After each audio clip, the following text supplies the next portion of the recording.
Welcome to another episode of Twice Told Tales podcast. With us today is Dan Kovalik, who has just returned from a trip to Egypt, and he's going to tell us about some of the encounters he had there with refugees from Gaza. So, welcome to the podcast, Dan.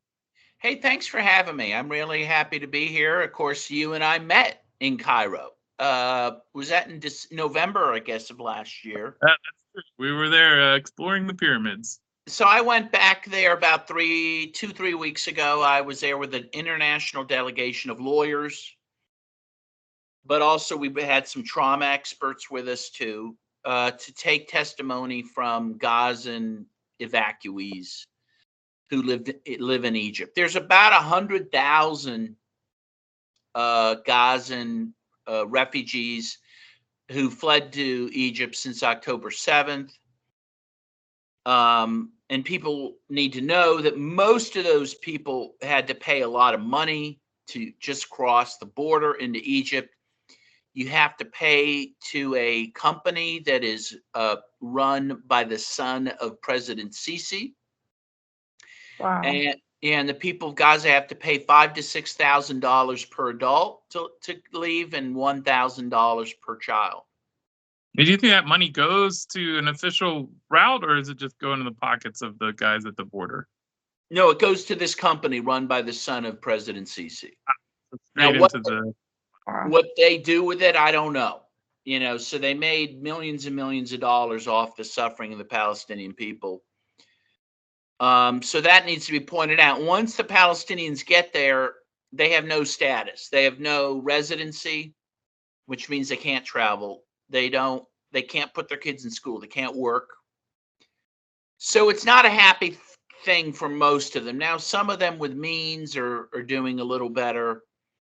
But the folks of no means, who, by the way, if they had any means, in most cases, it's all gone. They've spent their life savings just to pay for that trip there.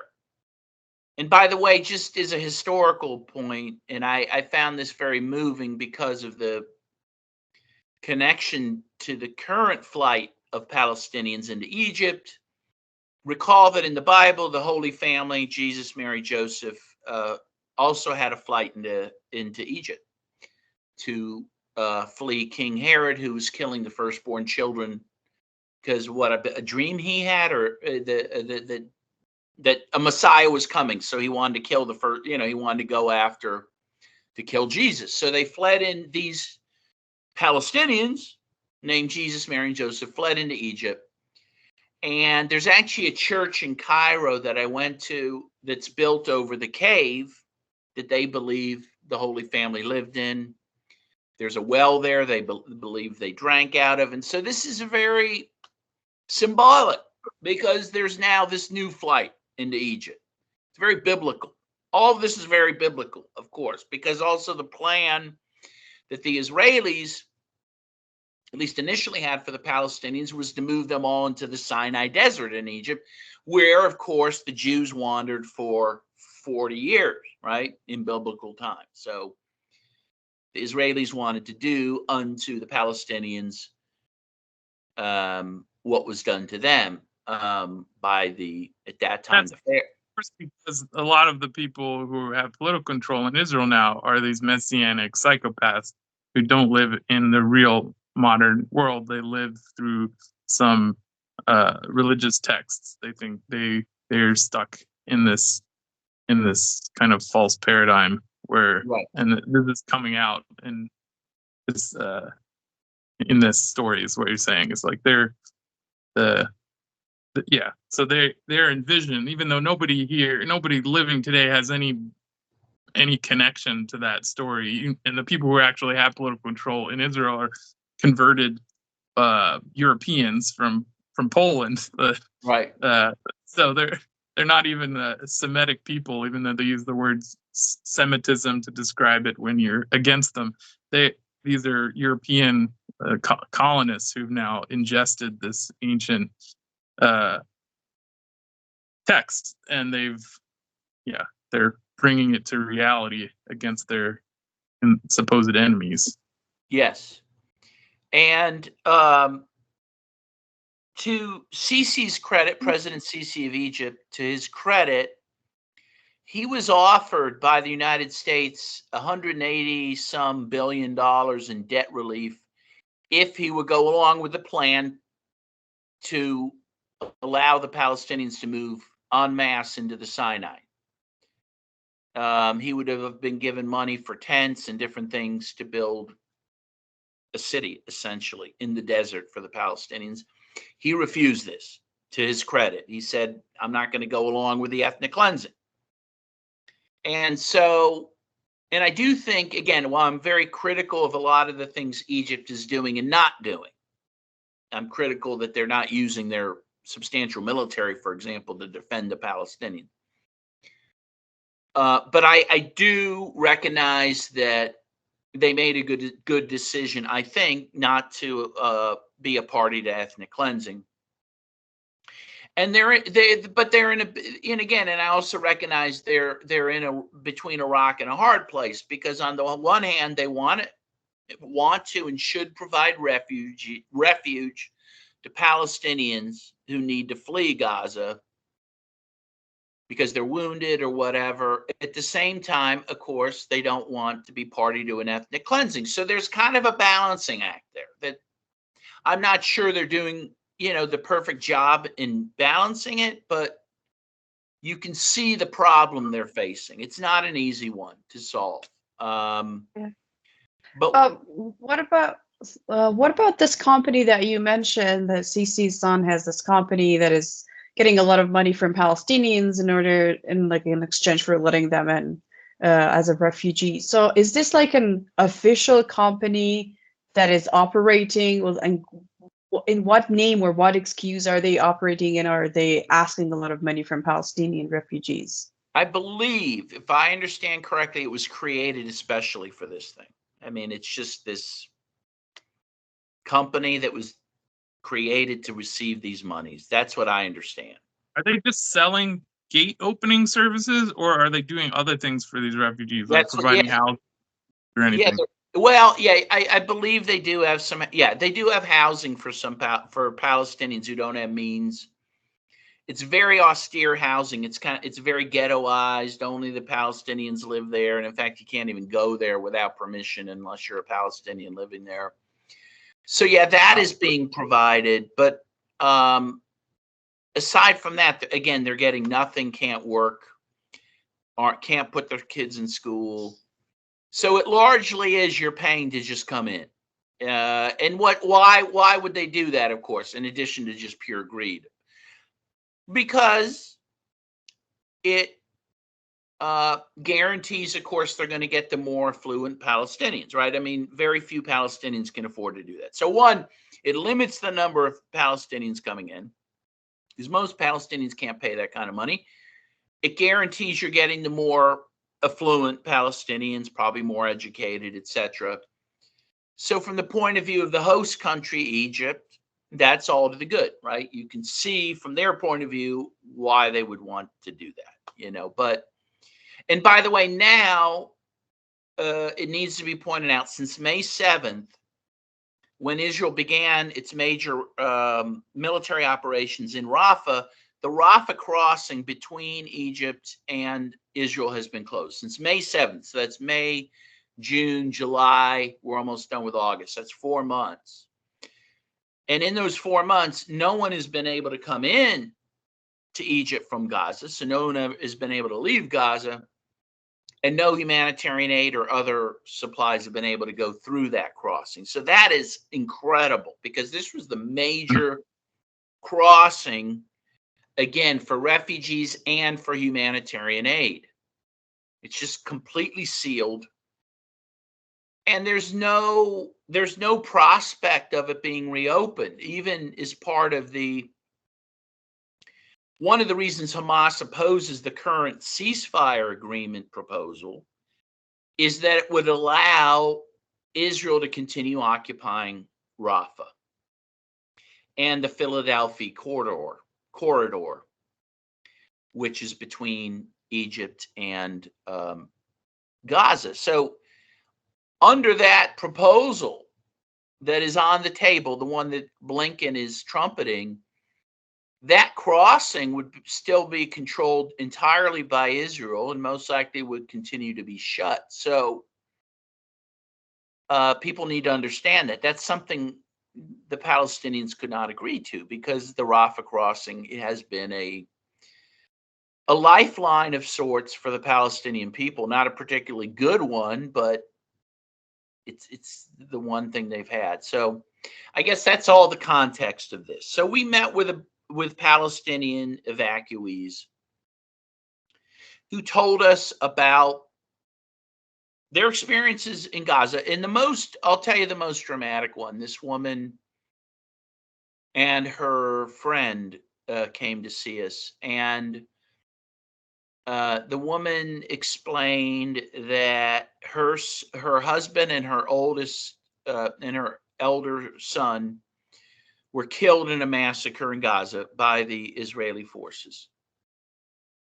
They were in a school.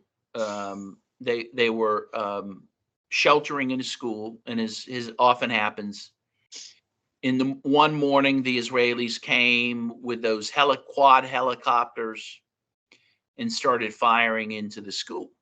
And her husband and son were killed in that. Her daughter, youngest daughter, who's 5, was gravely injured in it. Her eldest daughter, who's about 18, to save her sister, she grabbed her sister and jumped out the window, and gravely injured her back doing that. But she saved her sister from the flames in there. And those 2 daughters survived, but they ended up in Ankara, Turkey, where they remain, receiving medical aid, while their mother is still in Egypt with no way to get to them and no way for them to get to her. Meanwhile, she has 2 little sons, like junior high age, who are still in Gaza, who survived but still live in Gaza with a family member. She can't get to them and they can't get to her. So she is beside herself with grief. She's lost her husband. She's lost her elder son that she loved. Everyone shows, of course, the pictures of their martyrs, and now she has remaining children that she's separated from on both sides and can't get to.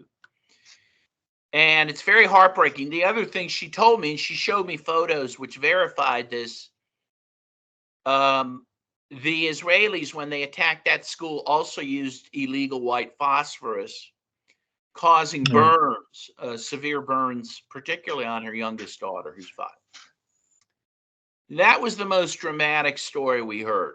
But everyone had a similar story. Everyone came to Egypt after multiple evacuations, right? Moving from house to house and school to school and to a tent and then into Egypt. And as we were sitting there, the woman's friend who was sitting with us, she had just learned that the town, the rest of her family is sheltering in a school, was attacked by Israel, and that a school was attacked there. She wasn't sure if it was the school her family was. So this is a daily thing, that these people wake up, they're separated from family members. Every day they hear of a massacre. Every day they wonder, is it my family who's been massacred? And even less dramatic stories are just really painful. I have a few friends who live in Cairo now who are evacuees. I taught international human rights at the University of Pittsburgh here for 12 years. Almost every year I had a international student from Palestine, either from Gaza or the West Bank. So I had a couple students from Gaza. One of those students, his name is Halil. He's married, has 2 children. He fled from Gaza into Cairo. I met with him. He's doing a little better. He has a little more money, and he's actually living in New Cairo, which is outside old Cairo, which is it's very middle class. We had a dinner at a shopping mall. But I mean, he has no money. All the money he had, for the most part, he spent coming to Cairo. You know, the house that he was living in is gone. And that's true with almost all these people, you know. A family And of you a should mention that the house is like in a place where there's an unstable banking or unstable financing. Building and adding floors and adding things to your house is the way you save money for the future. So that's like blowing up someone's retirement savings account. Yes, and they mentioned that. Yeah, that everything. Some of them too had a house. They had a farmhouse too. And again, everyone showed me photos of these, and they were so proud. Hey, look at this beautiful farmhouse that we had, and it's gone. And there's no insurance. Yeah, no insurance. And just by lost. the way, here's the other thing. We met with a bunch of lawyers who've evacuated from Gaza, and they explained something that many people don't think about. Their guild that they had, their lawyers association, which is very important in Gaza, they are the ones that authenticate all these documents for people, because which are used particularly outside Gaza to prove things, to prove paternity, to prove maternity, to prove home ownership, to prove property ownership, etc. Those documents, for the most part, have been destroyed. There is now no way for people to prove they own that land that they owned.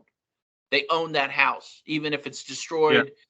If they want to rebuild, they can't prove they owned it.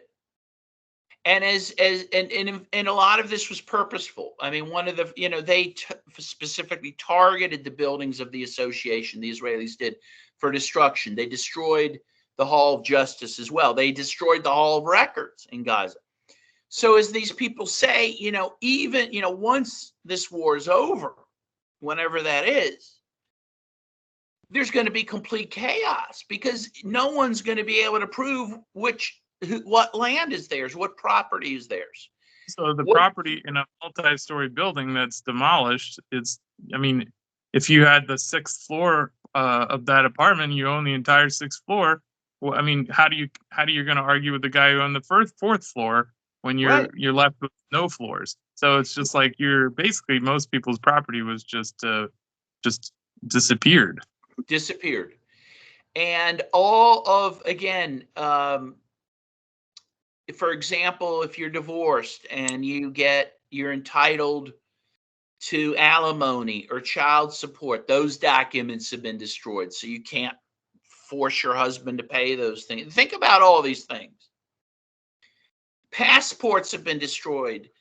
Birth certificates, marriage certificates. It's just, they're destroying not just the Palestinian people, the physical bodies, the physical property. They're destroying all the records of them ever existing and living and functioning as a society. And again, that's the goal. That has been the goal, to eradicate Palestinian society. Even if they can't kill every single Palestinian, they will leave a society in ruins, right? They will leave a society of largely children, many orphaned, tens of thousands of orphaned children, many of them maimed, right? Many of them without limbs. This is, we talk about this conflict having the most number of journalists killed in any conflict, the most number of medical workers killed, most number of UN workers killed, the most number of children killed. And there's also, it's number one in terms of the most number of children maimed without limbs in any conflict. You have orphaned, maimed children, tens of thousands, trauma-ridden, right? What becomes of these children, and what becomes of a society that is populated with these orphans who people can't even prove it's their kids? Yeah, and doesn't allow, and the borders don't allow aid in. I think because the Israelis have decided to take control of the Rafah crossing, because their hope was at some point that they could just open the gates and allow people or force people into Sinai. Egypt, even if it wanted to be a good actor in aid, can't even do that now because Israel controls all those crossings.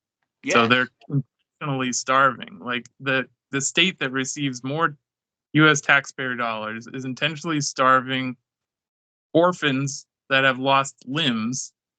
They're intentionally starving them to death, and this country is now convinced that Kamala Harris is going to save us from that plight. So I don't know. Even though she's done nothing in all her term as vice president to counter anything, she's not critical of the policy now. No, it's complete. You can stop. You don't need to finish that sentence. She has literally done nothing. She has nothing Right. that she's done. Like Right. no one can point to policies that she's upheld. So she's a completely empty vessel, and that's why the ruling class loves her so much. Yeah, she's a puppet for the intelligence agencies and the military-industrial complex. I mean, she will do their bidding. I mean, that's what's very clear. Yes, and yeah, so we now see starving children. Gaza is now beset by famine, by diseases that were eradicated decades ago, like polio, right? And again, even children that survive the famine will have permanent brain damage because of the lack of nutrition. And again, the lack of water. There's no water. Israel's destroyed all of the water supplies intentionally. There's no water. You can't go for more than 2 or 3 days without water.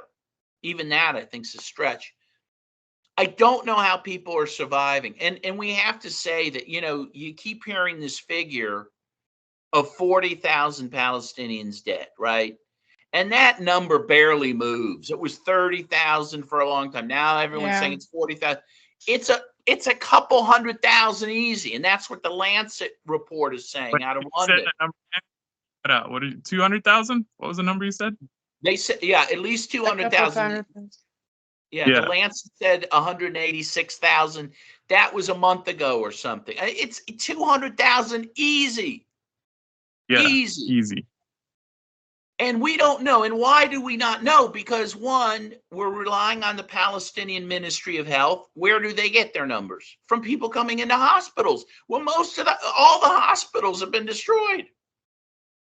Yeah. So there's no way they can accurately count because there's no hospitals to even go to for the most part. Also, there's no way they can. What's that? Yeah, I said the bodies. Sometimes in a lot of the bombings, there's no full body left to even identify. It's just pieces of corpses thrown everywhere. How are you going to count? Yeah, you can't. And that's a good point. So in the school massacre that happened a couple weeks ago, where they think 100 people were killed. And in Palestinian and Muslim culture, it's very important to be able to bury your dead. The remains were so destroyed, all they could do is they'd ask you what size your family member was, and they'd give you a bag of random flesh that approximated the size and weight that your relative would have. So that's the thing. Also, all the people under rubble that aren't being counted. And also, again, people dying quietly of starvation and disease and despair in their homes, in their broken homes, in their tents. Those people surely aren't being counted either. So, I mean, there's a severe undercount. Yeah, I just don't understand why is it that Allied or resistance media uses those figures? Because it's so obvious that they should use it with the caveat that these are deaths. These are people who have been identified. These are deaths that have been identified. This isn't the death count. When they say 40,000 or whatever it was, it annoys me so much because this is, I mean, if you go by that, nobody died on 9/11 because we didn't get any corpses from any of those things. There were literally not even a drop of blood that was recovered from the Pentagon. And even though that they said then later that they identified everyone by DNA, but you can look it up, they never found any human remains. So like and the reason they said is because they were all burned up in the fire, so they couldn't find human remains. Yet they identified everyone with DNA. So I mean, literally, we would not have any numbers of dead from 9/11 if we use the same stats that they're using on this, where you say it's people whose corpses were identified by doctors in the hospital and taken off the official roll. So I don't understand how this is allowed as a figure, but yeah. No, I totally agree. And again, you have this Lancet report, which got some publicity when it came out. Now you don't even hear about it. I mean, really, it's been now utterly forgotten. And I mean, the truth is, whether it's 40,000 or 200,000, it's terrible. It's awful. But I do think that 200,000, which would represent about 10% of the population. I mean, that is a pretty impactful figure, right? That is a moving figure. So when you talk about the genocide, if you've already now killed 10% of the population, and by the way, wounded many more than that, and that's it. You've done your you're starting to meet your goal of genocide. And again, it needs to be. Most people don't understand what genocide is. I mean, it's a very legal term that's based on the Genocide Convention in 1948, which says that it is the killing, maiming, injuring, etc., of a certain people, a certain racial, national, ethnic group, religious group, which again, the Palestinians fit all those protected categories, with the intention to destroy in whole or in part. Yeah, in part's really important. Yeah, that group. You don't have to kill them all.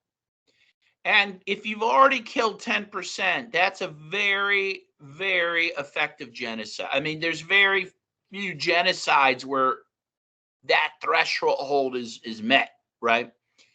And by the way, there's only 6 million Palestinians on earth. Okay, so you're getting to, a significant percentage of all the Palestinians on earth are being killed. I was shocked. Someone told me in the United States, there's less than 200,000 Palestinians. That blew my mind. I had no idea. 85,000 live in Chicago. That is by far the largest number. There just aren't that many Palestinians in the world. So when you're talking hundreds of thousands of them killed, you're talking, again, not just a significant portion of Gaza, but a significant portion of the world's Palestinian population. Again, all that needs to be really emphasized with people. I think in addition to the definition of genocide, like to add to that is like, because it's a ridiculous Zionist talking point that it's not genocide because we didn't kill them all. Well, name a genocide that we actually have considered genocides in history where there was nobody left. I mean, there's still Armenians. There's still Jews from the Holocaust, after the Holocaust. Yeah, they killed everyone. I mean, those are the genocides that are probably never recorded. So it's not it's not part of the definition at all that everyone needs to be killed. That's just stupid and disgusting that people say that. So I just wanted to add that logical. No, it's very true. Although the intention is clearly, it should not be noted, it's very clear the IDF would like to kill all of them. I mean, that they would like to kill 100%. Yeah. Yeah. Yeah. Proud about that. They're proud about the destruction. And they say this is good. And this, again, America supports this wholeheartedly. All political actors except maybe Thomas Massey. He's literally the only one. They all of them, the Democrats, the Squad, everyone is behind this thing.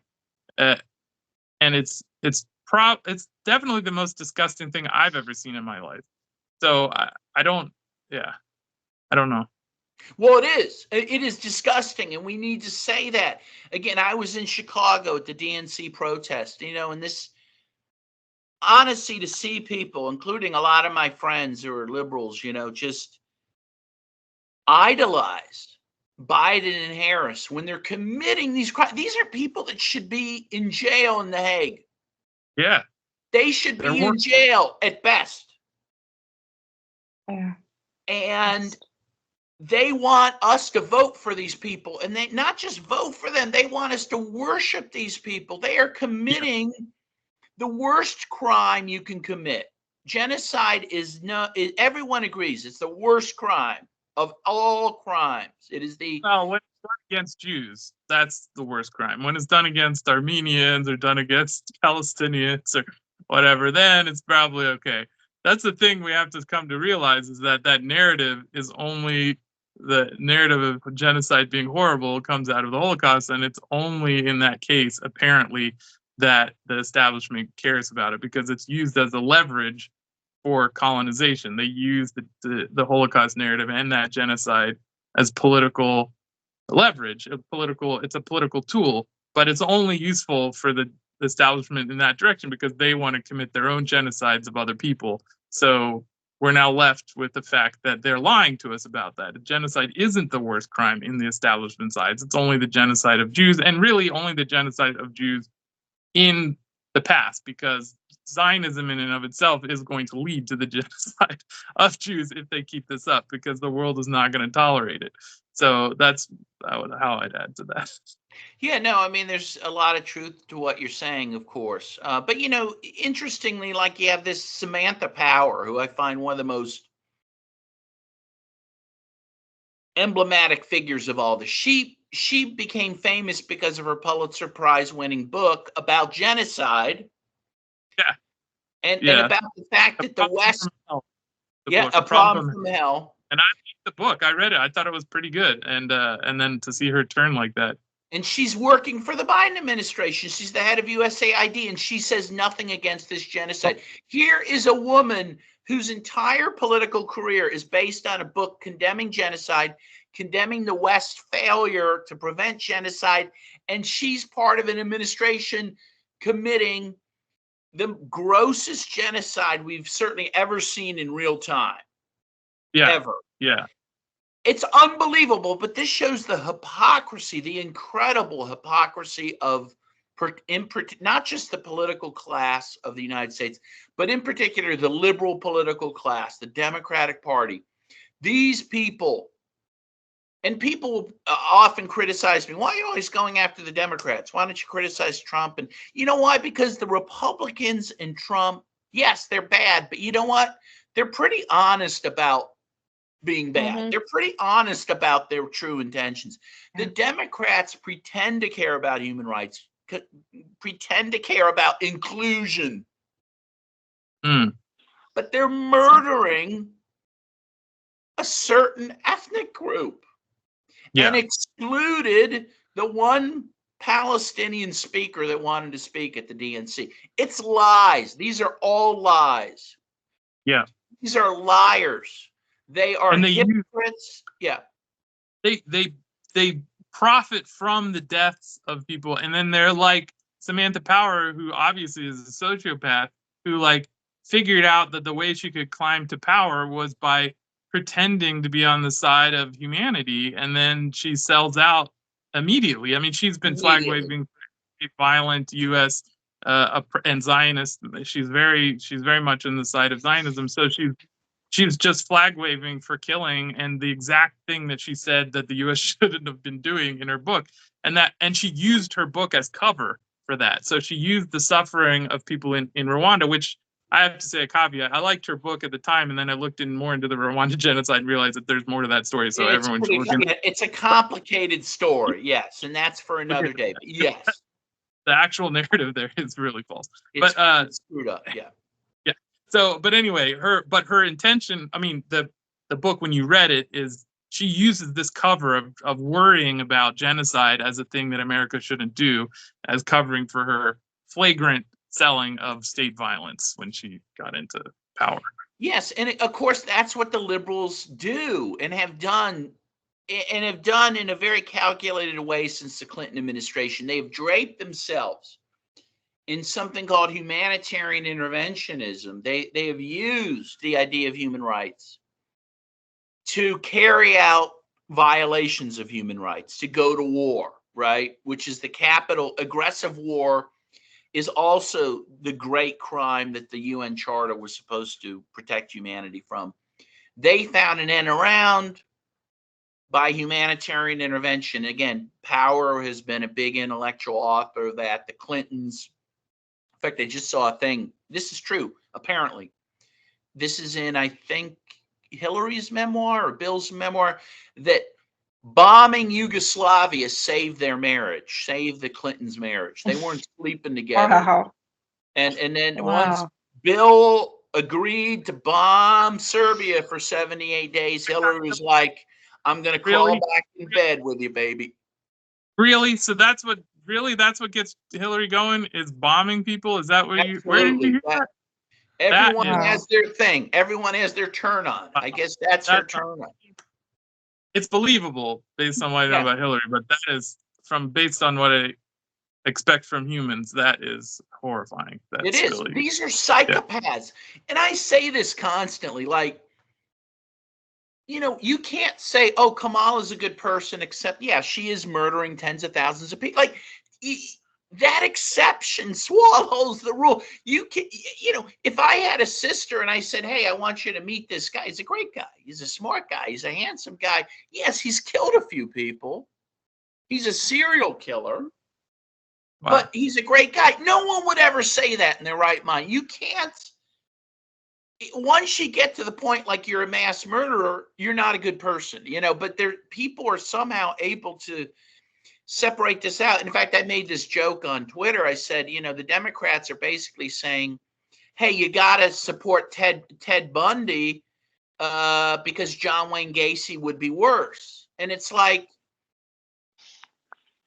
but that's really not fair to Ted Bundy or John Wayne Gacy, because, of course, the Democrats have killed so many more people than them, right? Yeah. I mean, the serial killers will kill scores of people. They're killing tens of thousands. And again, people have learned to accept this, and that's the problem. We have a society that has learned to accept it. Well, Hillary Clinton also, you should mention, she did cackle with laughter in public on an interview when someone described when they were describing the sodomization to death of Gaddafi. Yes. And she said, we came, you saw he died, and then she cackled with laughter after watching a video of Gaddafi being sodomized to death by her band of lunatics. So this woman is absolutely a psychopath. And so the Clinton death count really should not be considered a kooky conspiracy theory, because there is motive there, and we're looking at a killer. So I'm not saying I know anything specifically about that, but I'm saying I would. That's enough evidence for me to believe it, that these people are violent killers. So I guess how do you manage living in this society? You know, sometimes it's very difficult. I feel very isolated. I feel very alone at times. Obviously, I have friends who agree with me. Obviously, I have friends that are Palestinian, and I have friends that are Palestinian activists. And that helps, but it does feel that our ranks are not very big. I think the ranks of protesters at the DNC, I have to confess, were very disappointing.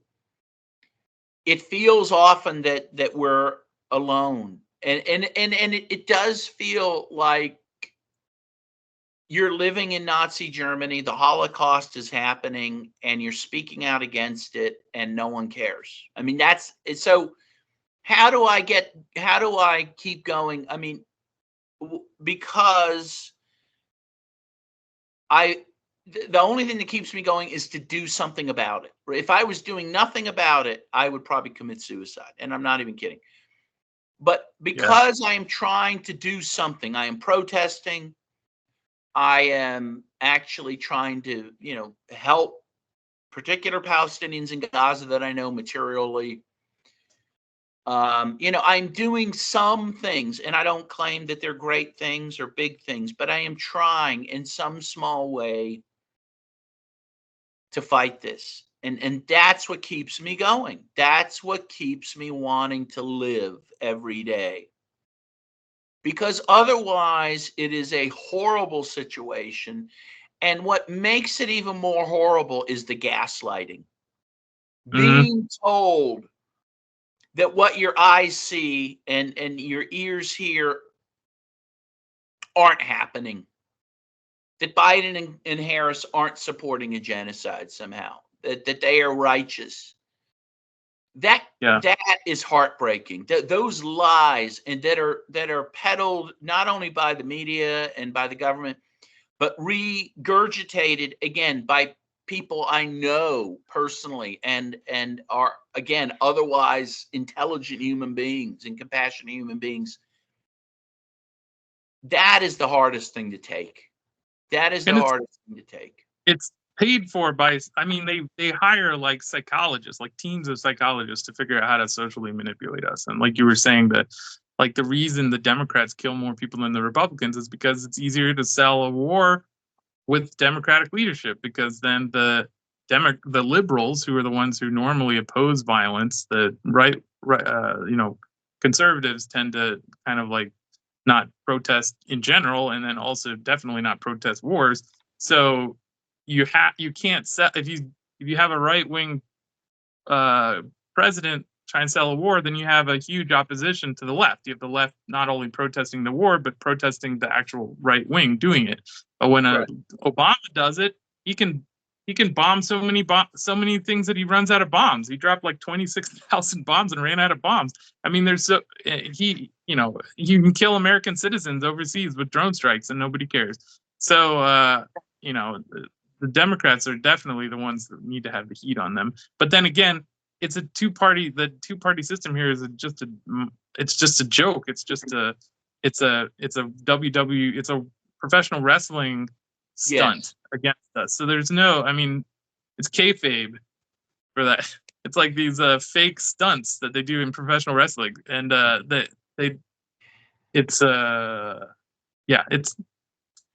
we should look beyond this insanity that they give us. They give us certain things to work with, and you shouldn't just use the tools they give you. You should use your brain to realize that game, the shell game that they're presenting you with, traps you. So you have two choices that are both crap.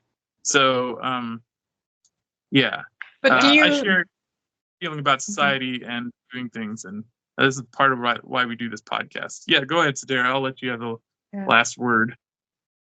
As the last question, do you feel there's any change, or is the society in any way improving? I mean, I'm not looking for like a huge change in the number of people who are understanding what exactly is happening, but just any sign that there is hope, that there are maybe a tiny bit of more people waking up to how the U.S. political system is working, or what exactly the U.S. is supporting in Gaza and in Palestine. Yes, I mean, that's obviously true. I mean, the protests you've seen in the U.S. since October 7th on behalf of Palestinians are by far the largest we've ever seen in American history. You've never seen anything like this. And that does give me some hope. And I mean, by the way, most Americans didn't know what a Palestinian was before October 7th. Let's be totally honest about that. Now every American does. Every American understands that this land without a people actually did have people and does have people. That is a big win for the Palestinians and for humanity as well. So all those are to the good. What worries me, again, after the DNC protest, is that those numbers were a lot smaller than Chicago even had on its own in October or November. I am worried that the fight is leaving people. And you do see this particularly amongst Americans. They do not have a long attention span, and they get demoralized pretty quickly. And I worry that given that tendency, combined with what Chris said, that, with someone like Kamala at the helm, liberals in general are just not going to want to protest. against the leaders like Kamala, that's leading to a diminution of the movement, and that is hard to watch. But I've seen. Look, I'm 56 years old. I've seen it happen every time. The huge demonstrations against the run up to the war in Iraq in 2002, 2003. Record numbers of people in the streets in the West. Almost overnight. Once the bombs started to fall, almost overnight, those protests went away. So we see this. I know this happens, but so I would say that, yes, people are waking up. People get it. A lot of people get it. The polls are good. A majority of Americans oppose the war in Gaza. Actually, it's amongst Democrats, it's something like 80%. Though I saw that number before the DNC. We'll see if that changes again. Given Israel, it's a really important figure too. It's rapidly declining. Yeah, really rapidly declining. Yeah, it's becoming a total hot potato. So there is hope, and I do want to end on a note of hope. We have to keep people's hope up. We need to keep fighting. This cause is just. This cause is, I agree with Netanyahu. This is a battle for civilization, a battle for light against darkness. What I disagree with is who the righteous ones and who the light are. It's our side that is the light, and our side that are the righteous. It is our side that are the civilized, and we are defending civilization. So on that note, let's keep fighting. And can I just, before we leave, can I make a plug for my new book, The Case for Palestine, why it matters and why you should care. I would love everyone to pick this up. So there you go. Great, thank you. Yeah, I think it's very important to keep up the hopes. And I think, of course, the resistance that we're seeing from Palestinians and other resistant groups in the region, but also works of independent journalists and researchers and activists like yourself in the US and in the West, is, I think these are the things that are making those small changes that we're seeing in the society in the West. And so I hope you and other activists keep up the good work, and we'll see more promising changes in the society. I hope the same, and I enjoyed your company today, both of you. I enjoyed our conversation, and let's do it again soon. Yeah, would love to have you back. We can talk about other things. Hopefully we can talk about the world improving somehow. That would be nice. I hope so. Yes. Yes. Inshallah. Yeah, that would be great. Inshallah. Inshallah. All right. Okay, thanks everyone.